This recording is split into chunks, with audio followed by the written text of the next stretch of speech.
Funding for This Is Nashville comes from you, our listeners, and Music City Prep Clinic, Nashville-based provider for PrEP and offering comprehensive sexual health services in an environment designed to be safe, professional, and shame-free. Learn more at musiccityprep.org. This is Nashville.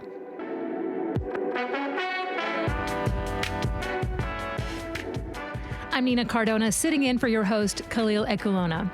When you read the history of holidays, it seems like most took generations to really coalesce into the form we recognize today, except for Kwanzaa.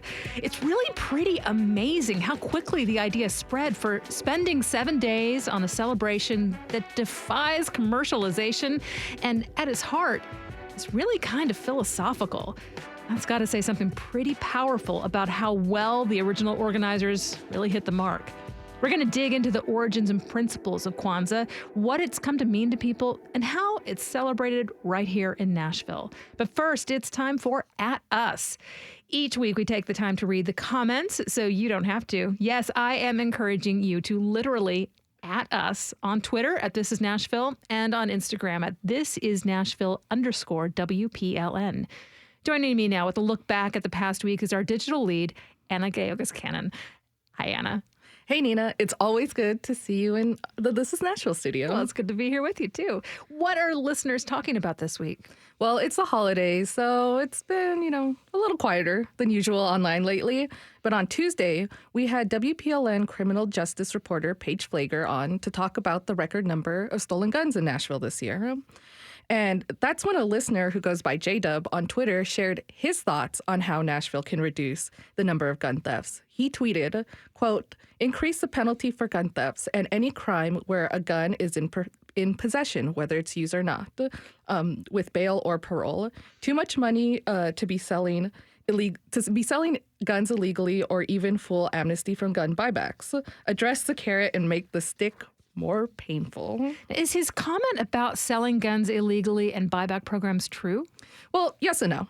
Paige did mention that some of the stolen guns are then sold for a quick buck. But as for buyback programs, in the past, Nashville police has offered $50 grocery store cards in exchange for firearms. But, the average gun typically costs a lot more than $50. I will add, though, that there are studies that show that gun buyback programs tend not to have that much of an effect on reducing overall gun violence. What else have we heard from listeners?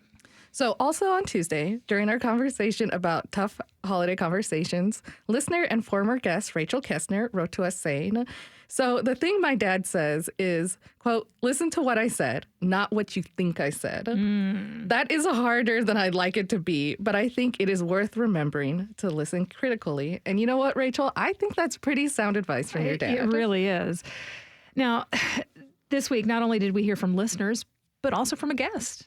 Yes. So after yesterday's episode on what's going on at Metro Arts, our guest, Alan Fay, sent us a very nice note saying, quote, "Personally, starting that segment with the recording from the council committee was almost emotional. I am so grateful that you included artist Simone Boyd's actual voice in the discussion, while also highlighting the fact that someone like her taking the time and courage to show up to meetings doesn't always mean you'll be truly heard. I remember texting briefly with Simone after that meeting happened and didn't get the full weight of what happened until I went back and watched the meeting on Metro's YouTube page. To hear it again, let me know right from the start of the conversation just how intent y'all were on ensuring many voices would be heard and on the importance of having one's voice heard." Thank you, Alan. However, one voice we failed to include in Wednesday's show was that of former Nashville Scene culture editor Erica Ciccarone. Now, Erica was the first journalist to report about the allegations of racism and a toxic work environment at Metro Arts. That was definitely an oversight on our part. We always want to give credit where it's due, and we should have mentioned that Erica broke this story for the Nashville Scene in September 2021.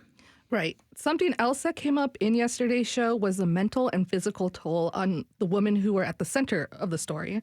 And yesterday, Erica also tweeted about how the stress of reporting the story took a toll on her as well. So much that she eventually left journalism. So it's a good reminder that, reporters are people too, and getting the truth can be really, really hard on anyone who tries to do it. So we've updated the web post from yesterday's show to include links to Erica's work, which I also want to mention went on to win a David Carr Award in Investigative Reporting from the Association of Alternative Weeklies. And you know what? I really encourage any listener who wants to know more about what happened at Metro Arts to go back and read her work. Well, thank you to our digital lead, Anna Gallegos-Cannon, for this roundup. Anna, we'll see you soon. Yes, but before I go, I want to encourage our listeners to fill out our community survey. We've already been inspired by so many of the comments that we've received, and we want to really keep that going into the new year. So if anyone out there has an episode idea for 2023, or, just something that you think we should check on, you can share that with us at thisisnashville.org. Don't forget to add us on Twitter and Instagram. Let's keep the comments coming. We have to take a short break. When we come back, we're talking about Kwanzaa and how it's been a very special part of one family's life. Do you celebrate Kwanzaa? What does the holiday mean to you? Tweet us at This Is Nashville. We'll be right back.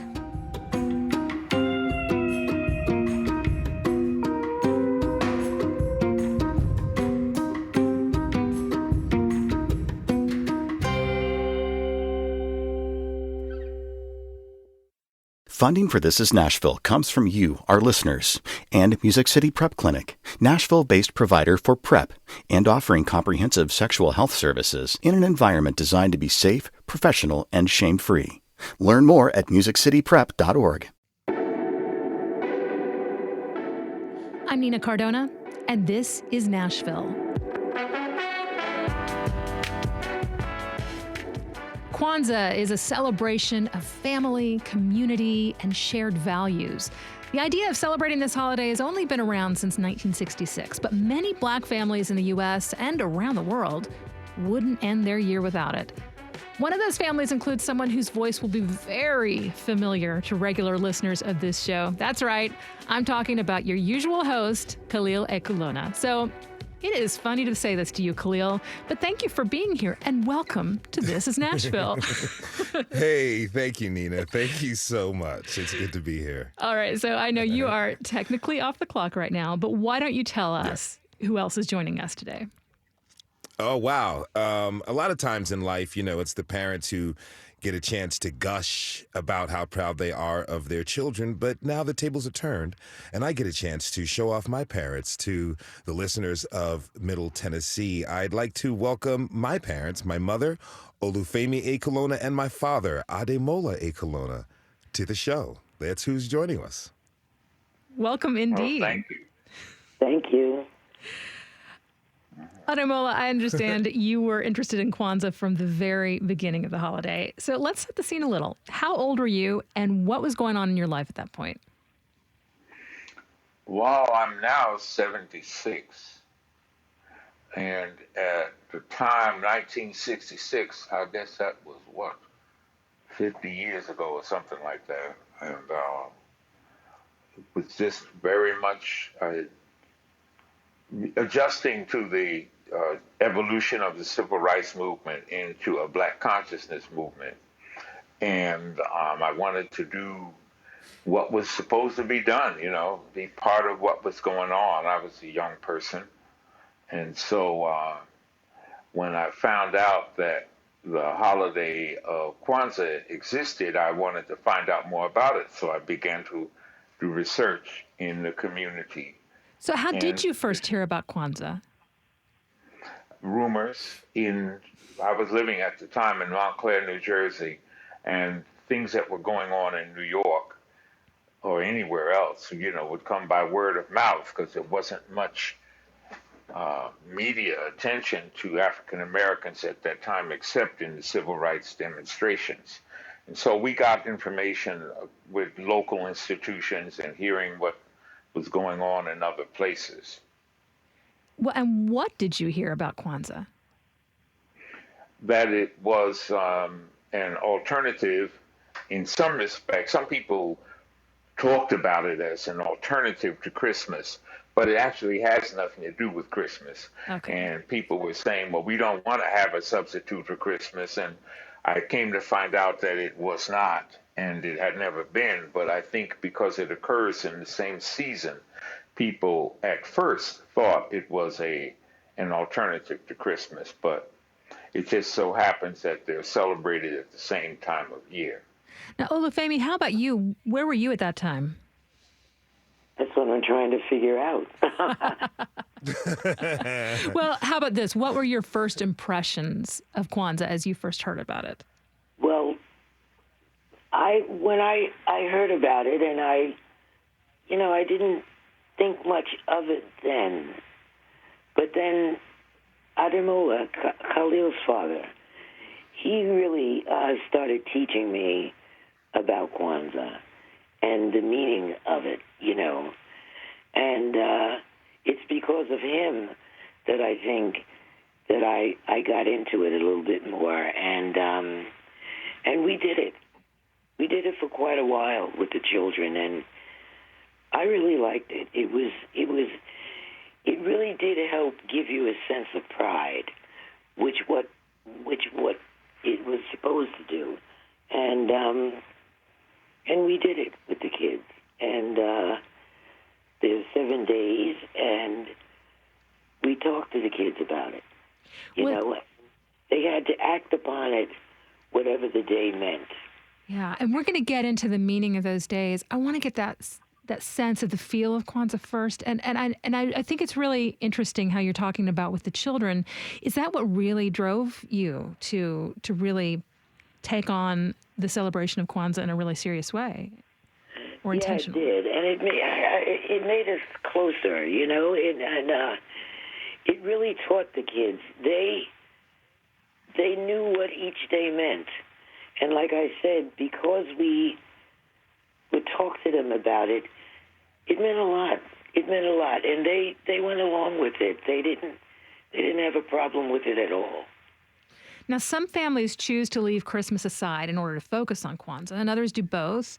What was that conversation? And I'd like to hear from both of you. What was that conversation like for you guys when you were deciding what Kwanzaa would look like for your family? Well, we did celebrate Christmas, and they got their gifts and whatnot.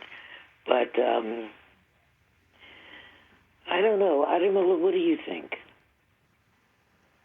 I think it wasn't a problem for us that it was simultaneous with Christmas. So, Christmas ends, it's supposed to end on the 25th, and Kwanzaa begins on the 26th. There were two very different focal points. And our parents were very much into Christmas. And, of course, they were going to celebrate that and do everything that's traditional for their grandchildren. It just wasn't a conflict. It just wasn't. We did one and then the other. And so I think some people saw it as a conflict, but I look at Kwanzaa as local, very much local, because it's about family. So that how does each family approach it?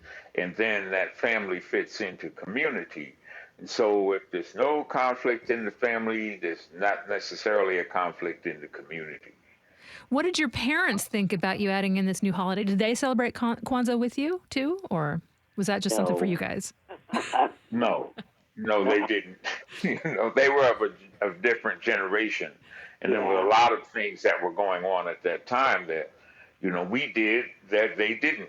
And it was not a problem, because they were going to do what they were going to do, and we had no option but to observe. They were the elders, so what we had to do was do what they said was necessary. Well, Khalil, I'm curious for you to take us back. What was it like for you celebrating Kwanzaa as a kid? It was really unique because at the time, particularly when, we really got around, I think a memory from being in the second grade, and a lot of my friends didn't understand or know what Kwanzaa was. And so to talk about that's what we were celebrating, it was, I had to kind of educate my friends and my peers about what this holiday was and what it meant, because at the time in the 80s, there wasn't as much of an open dialogue or discussion about, African-American identity, understanding your heritage, honoring and really learning about your ancestry as we have now. And that's something that my parents had always kind of focused in and taught us. So I think, and, my parents are being, I love them, but I think I remember a conversation in regards to the question you'd previously asked about our grandparents and how they felt. I do remember a little bit of slight tension one Christmas between my grandparents and my parents about Kwanzaa and going to see Santa Claus, I think it was, y'all. What was it? We searched around to find a black Santa in Macy's in New York one year, if I remember correctly. I don't remember. We might have. Yeah, I think so, because there's two sets of pictures, and it was a long day, at least my sisters and I could recall to that. But and so it was really interesting because my parents, all the principles of Kwanzaa, my parents had already been teaching us. And so it was something to understand about who you are as a human being, like my parents looked at us and they said, you're not a Black American first. You are a human being of African ancestry who lives in America. That was a different way for us to frame our experience as we're going along and kind of checking out and learning about the world. And so in talking to my friends, I'm like, no, this isn't a replacement for Christmas. This is something a little bit separate. And to be honest, my friends didn't necessarily get it when we're 8, 9, 10. Only later in the 90s, when particularly the hip hop movement became Afrocentric, did some of my friends come around and get to that understanding and open themselves up to the idea of Kwanzaa and celebrating it. Now, I understand your dad picked up a nickname related to this holiday. Can you tell us about that? Yeah, my father, being the community leader that he is, he went around Baltimore and taught people about this new holiday when it was very foreign to them. And so he picked up the name Captain Kwanzaa in Baltimore, and people knew him by that because at the time he was an executive producer for Maryland Public Television, and he used his position to, do a special about the holiday. He came to my elementary school. He went to the middle schools where my older sisters were and gave talks about it. He took us around the community. I remember being in church groups. I remember going to meeting halls. I remember being in people's living rooms, talking about Kwanzaa, introducing the principles of the Nguzo Saba to the community. So he wasn't the only person doing it, but really one of the first and one of the leaders in that movement across the city. So people came to know him as Captain Kwanzaa. To this day, he still holds that title. Well, if you're just... Well, I'm not sure about that. I think that was a title given by my children. But, the thing is that a lot of times people would call me and ask me about, how to do Kwanzaa, and that's what was supposed to happen because the people who knew about it had to give leadership. And like now, I know in Baltimore, I'm just getting word that our Rites of Passage Society is getting ready to do another Kwanzaa celebration. Usually we do it on the 27th on Kujichagulia Day. And I think it's wonderful that another generation has taken it up because it was very important for my generation that we sustain it, that it be something as a resource for community self-determination. Well, the credit to my children knowing about Kwanzaa has to go to their father. And at the time, during the first couple of years, I guess after a couple of years, their father and I separated. And as the holiday goes on, different days people celebrate.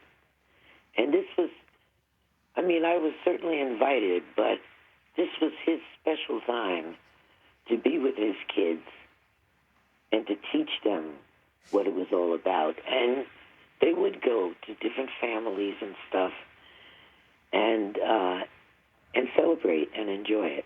But it is, I have to say, it is to their father's credit that they they really understood what Kwanzaa was.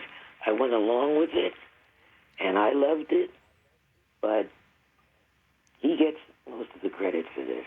Wow.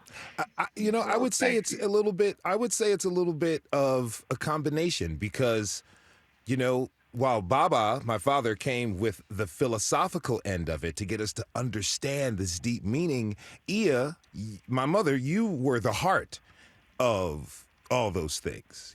I think that's why it was so special for us, and it kind of really resonated and imprinted itself into us as adults to be the people who we are, because you have to have, if you have a philosophy, you have to have heart behind it. And that authenticity. And that's what you gave us, Mom, because we would come home, and you would point out examples of these 7 principles in daily life for us, particularly when it regarded to our neighborhood and our friends, the things that we can see, how we can understand and relate it. So it was it just became incredibly deep and something that we all saw play out in our lives that we were able to understand. So I would say, and I think my siblings would agree, that it was both of you who really cemented that inside of us. Well, thank you, Khalil. Thank you. Yeah, thank you. If you're just tuning in, this is Nashville, and I'm your host for the day, Nina Cardona. We're talking this hour about Kwanzaa with the family of your usual host, the Ekulona family. Ademola, can you take me through the 7 days of Kwanzaa and what they mean? Well, the first day, the first principle is umoja, which means unity, and it's the motivator for African American people to look consciously at issues and strive to develop unity so that we have a position that can sustain itself in the social political framework. And then self-determination is really about individuals naming themselves, defining themselves, and refusing to be categorized by people who are outside of the community.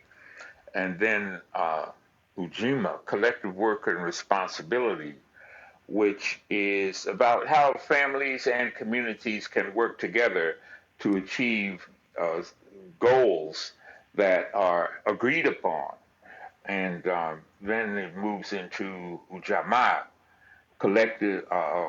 cooperative economics, which I must say is where in traditional African culture, there is no welfare. There is no somebody giving you something so you can sit up and act like you don't have any responsibilities. Everybody has to take part in the work that must be done, and thus everybody has to share in the resources that come from that work. And so cooperative economics is not any kind of socialism or communism at all. This is really just about everybody in the community is expected to work and expected to have a specialty, and the outcome of that specialty should be so that we have a better community in which resources are available to everybody. And then Nia, the 5th day, is purpose. And so you should be thinking about, well, what am I doing this for? What am I here for? What am I doing? What am I part of that can sustain you so that during difficult times, you know what you're about? What is your purpose? And then creativity is the 6th principle, and that goes for not only the arts, but for thinking itself, and for the innovations that you can come up with.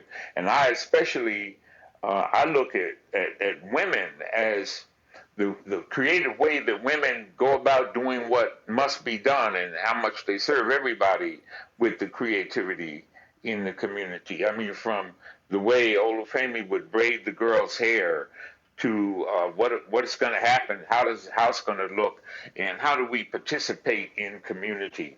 And the 7th principle is imani, which is faith.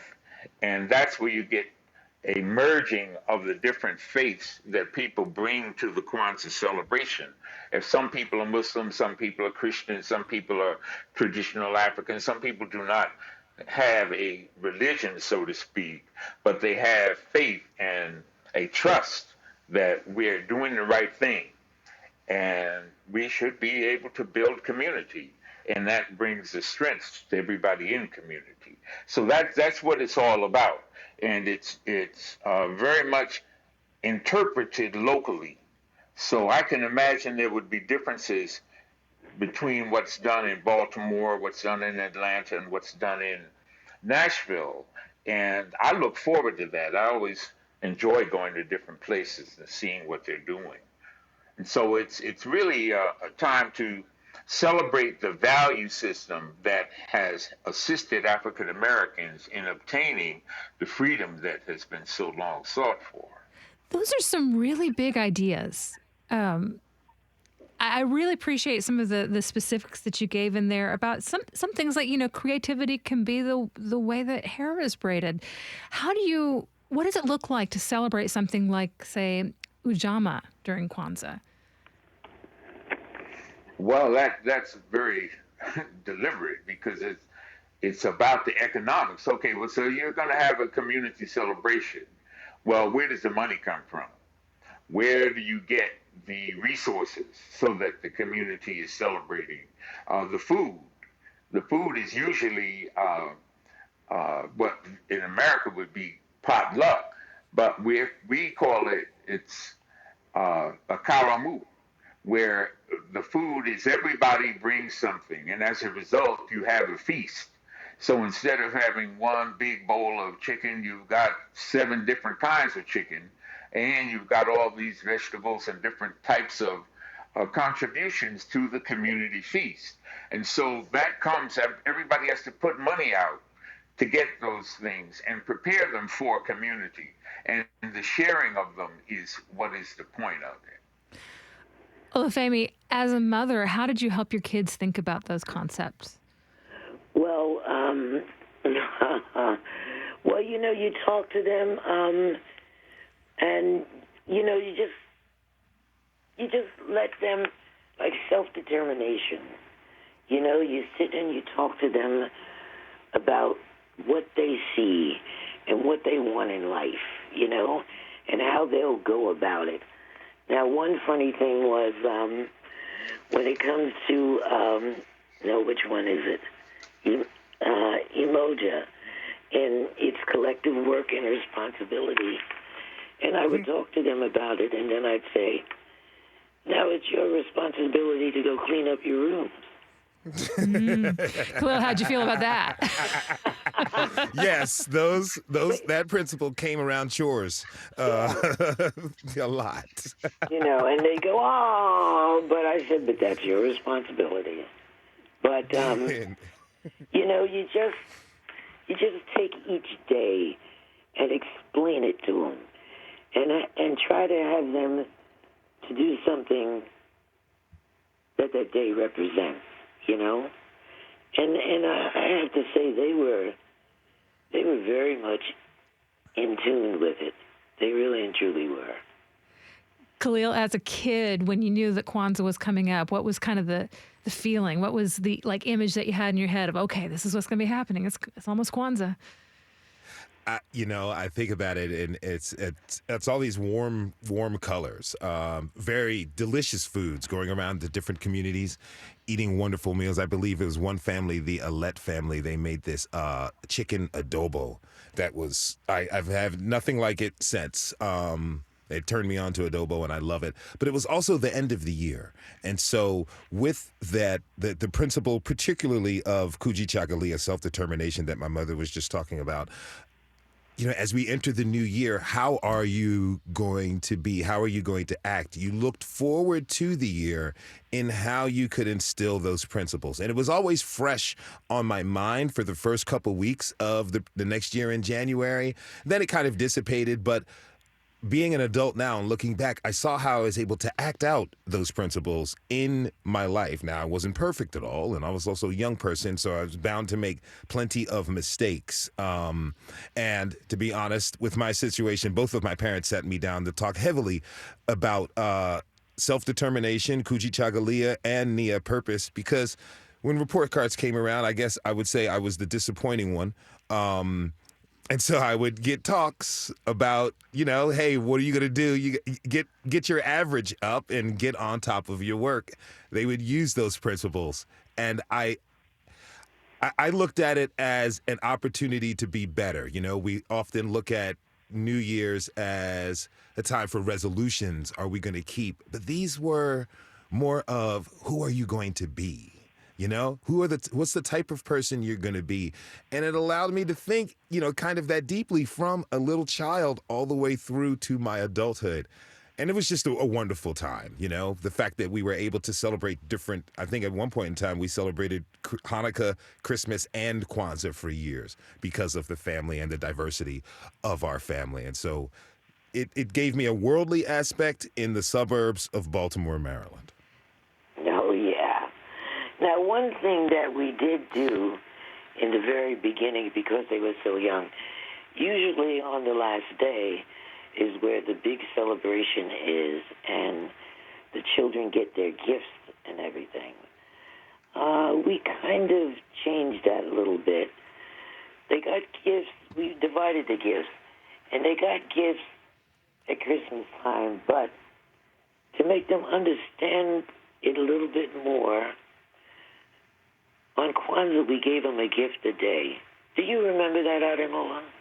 Yeah. Yeah, It was to ease them into it, instead of them waiting to the first to get all their gifts and everything. So, and we did that for a couple of years, you know, to make it a little bit easier, because they were in school. Kids were telling them all the stuff that they got, and they're sitting there waiting for theirs. No, we decided not to do that. Now, we've been talking about Kwanzaa with your family, but how about outside the home? Olufemi, what was it like celebrating Kwanzaa with the larger community? Well, you see, that's where I say that their father gets the credit for that, because really and truly, I didn't know anyone who celebrated Kwanzaa, and Ademola would take them to different homes for the 7 days, and I chose not to go because, like I said, we were separated, and I felt that that was a special time for them with their dad. So I just talked to them at home. But their father took them out into different communities and let them enjoy and celebrate. And Mom, you probably also needed a break from us crazy kids. Well, now that's true. I did enjoy that part, but That's the truth. That's the truth. And I think I know. I was much younger then. One year, we decided that each family would host the other 6 families, and so that we were going somewhere every night of Kwanzaa, and one night we would host. That was crazy.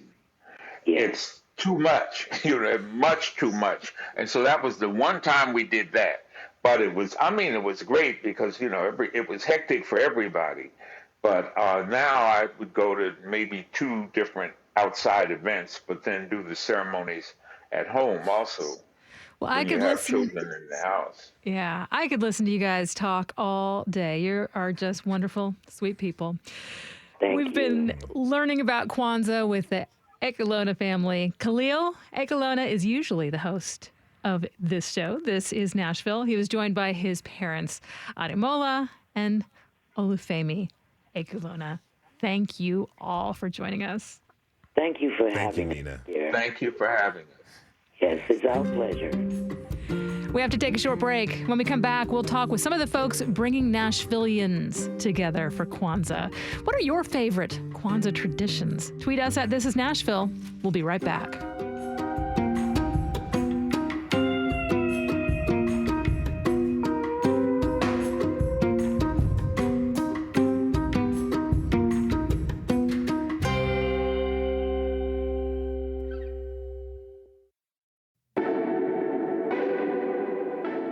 I'm Nina Cardona, and this is Nashville.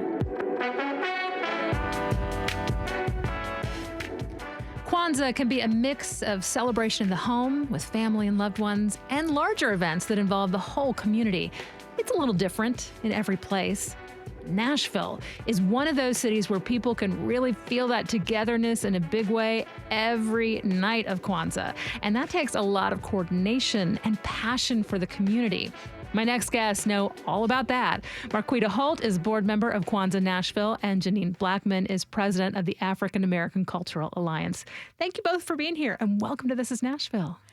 Thank you so much for having us. I'm glad to be here. Yes. Glad to have you. Now, if we go back 40 years, Janine, I understand that your group started some of the first community celebrations of Kwanzaa here in Nashville. What's your understanding of how that came to be? Well, Kwame Lillard, who was formerly the CEO of the African American Cultural Alliance, and now I'm the new CEO of the Cultural Alliance. He was a man about culture. Kwame Leo Lillard was civil rights activist and a former freedom rider.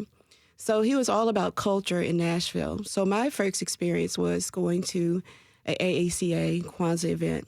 And it was always the second night. You could always count on it being on the second night, Kuchikalia, self-determination. And so Nashville was introduced to Kwanzaa through that experience. Now, Marquita, I understand you were a teenager when you were first introduced to the idea of Kwanzaa. What was your first impression? Oh, my first impression. So it was sort of like what Khalil and his family were talking about, just how sometimes folks that don't celebrate Kwanzaa, they can kind of feel like, is it in competition with Christmas? Mm-hmm. But I remember my really close friend, Maria Hall, who is also the founder of Kwanzaa Nashville, her family celebrating. And we were in high school, so I was a young, 14, impressionable girl. And she was so proud and so excited about our culture. And so that intrigued me to put a little seed and plant inside of me so that when I got older, I would understand it for myself. And Janine, when you first started talking about the 7 principles of Kwanzaa with the youth at your church, what was the reaction from the leadership? The leadership wasn't as understanding as I was about Kwanzaa. But being the person that I am, who grew up in an African American church, and the pride of who we are was very important to me. So I thought it was especially important that we shared it with the youth. They came around after years of me actually continued to teach them about Kwanzaa. What was that initial hesitation? Was there a little bit of a misunderstanding? Misunderstanding exactly what it is. It's not a religion. It's really about purpose, principles, and how to set their course for the year. And that's a really big, important part. This is a cultural celebration, yes, right? Not a religious one. Yes. So, Marquita, I understand that there was a little bit of that. I'm a Christian. This isn't necessarily my holiday for you at first, but clearly you have come around to embracing the holiday. So what has Kwanzaa come to mean for you? For me, oh my goodness, there's so many different things. I'd say one of the biggest ways and the meanings of Kwanzaa for me is appreciating my beauty, right? Like seeing brown girl, gap tooth, and seeing that in so many people in our community and saying I am beautiful. So dressing in traditional African clothing like I'm wearing today, or so that's really important, right? Just how I see myself and how I show up. But also the generational, sort of the intergenerational, rather, conglomeration of youth and elders. My jam, right? Like I love nothing more, no matter all these celebrations and everything that we're doing. It's a really beautiful work, seriously. But to see a young child sitting at the foot of an elder during a celebration, my favorite. That is what it is to me, is passing those legacies and traditions. Janine, what value have you seen Kwanzaa bring to the Black community? Pride. Oftentimes in our society, we see images on television and social media that's not always the best likeness for us. But it's unity. We start with unity, we end with faith. But teaching everyone about how important it is to be African American in America is important to me, especially now. I think children oftentimes don't see their reflection in their community. But when you come together with a body of people who believe, who know who they are, who are confident, who have self-determination and purpose and meaning and creativity, because we're very creative, then they know that they're part of that community. It is nothing that they, can stop them from being the best person they can be. Well, and that ties so much. I mean, just like what you were just saying about feeling confident in your own beauty and feeling confident in just physically what you're presenting as a Black woman to the world, and like what you are wearing and what you're putting on, and having that be very rooted in the community. So why don't you tell, you're wearing a beautiful outfit. Thank you. Tell us about this. Sure. It's actually my wife. She's from Ghana. She has a clothing company called Threads by Dreads, and she will actually be a vendor 2 nights, so for Umoja and Ujamaa. So one of the principles, the fourth principle, is Ujamaa, and that means cooperative economics, and that means supporting Black businesses. And so Janine also is wearing traditional mud cloth, and so that is, we believe in recycling that Black dollar in our community. So you'll often see people wear garb or jewelry or all the things for during Kwanzaa. Well, and certainly both of you are showing us, that the African roots of your people in the way that you're dressing. This is also very much an American holiday. It was born out of an American need and the needs of the Black American community. Where do you see that balance between what is African about Kwanzaa and what's American about Kwanzaa? I think that it's all the same. Mm-hmm. There's a balance because, first of all, African is our root, and we're American. So you never should forget your heritage and our ancestors. So telling the stories of old and new and bringing it together is a big part of what we do. We have to tell the stories. Oftentimes in Nashville, one of our goals at AACA is to continue the history. We have landmarks here that children don't know about. There's history about Africa. We were not taught the true history of Africa, the passageways, how we got here. So Kwanzaa is very much that as well. We have to remember where we came from and we'll remember where we are now and share the stories. So the coming generations will be proud of who they are as Americans and can teach other cultures about how powerful it is if we have unity. Umoja. Now, Marquita, I understand this is one of the only cities with community events every night of Kwanzaa. Listen, I was listening to Khalil and his parents, and I was like, oh, I remember the days when we just go to people's homes. It was everything. But we have been inspired, honestly, by people like Khalil's parents and Baba Kwame to make this thing bigger, but also bring the young folks, bring everybody in. So yeah, we're one of the only cities that celebrates and has an actual event every single night. Now, Kwame Lillard's name keeps coming up for very good reason. Mm-hmm. He passed away just before this holiday a couple of years ago. How much do you still see his fingerprints in the celebrations? Wow. He is still very much a part of me. I feel him around me all the time. In fact, the year he passed away, it was on my heart to do a virtual prior to his death. And it was his last Kwanzaa event, his last act as a part of the African American Cultural Alliance. And so I'm so grateful for this Holy Spirit, which drives me to tell me that we needed to do that then, because literally he wouldn't have made the event. Coochie chocolate, which was his favorite thing in the world. He was definitely a self-determined person. He definitely imparted that on me. So you can't do Kwanzaa without thinking about Baba Kwame and all his contributions.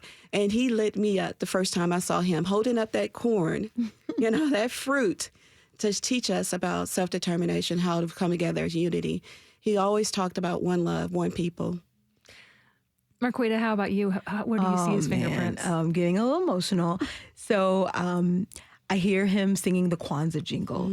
I see him dressed. I see him complimenting. I see him.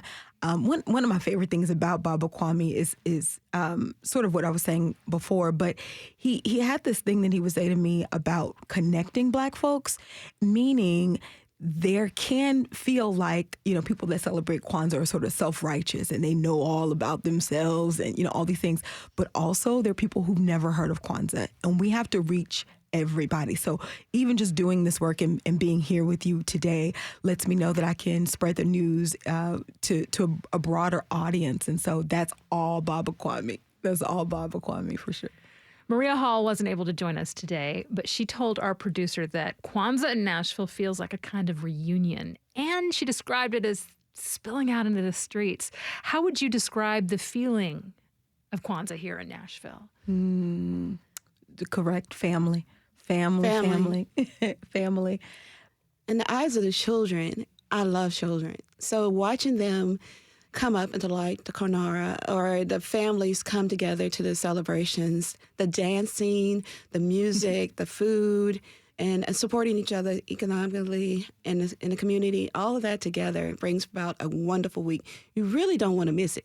Trust me, you don't. Yeah. Now, Marquita, tell me about the Queen Mothers. Oh, the Queen Mothers. So, have you seen Wakanda Forever or Black Panther by any chance? Okay, so you could kind of see the regal, ness of Angela Bassett's character, right? So she was a Queen Mother, and in our community, we sort of have embarked upon different traditions of West Africa and East Africa, and we've upheld this position of a Queen Mother to sometimes tell you when you're wrong, but also to just be a voice that you can go to. So it's in a very profound position in our community. And on the second night, Kuchichakulia, we will be having our first installation of Queen Mothers. It's been the first one since 1998, I think. And so that is just, and the Queen Mothers don't know who they are. So it is a surprise. Oh, wow. So these are specific named people who are honored by the community as a whole in this event. Yes. Oh, wow. Yes. So it's going to be pretty awesome. Is this something that is particularly Nashville about this being a piece of Kwanzaa, or is this... It is new for Kwanzaa Nashville, but it is something that what we call our Nash Village, right, embarked upon many, many years ago. And unfortunately, all of our Queen Mothers have transitioned to be ancestors.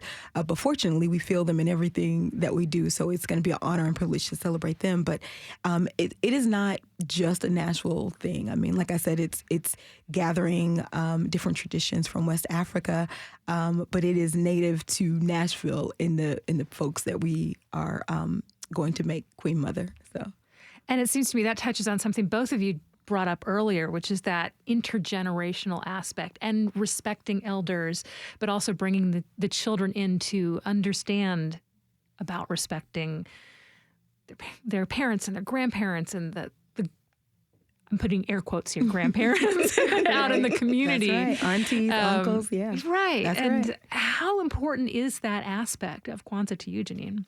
It's super important. In a time when a lot of families are divided by distance or, living far away and some not so close to the family. So this brings family together to feel that old, like when I grew up, my grandmother cooked every Sunday.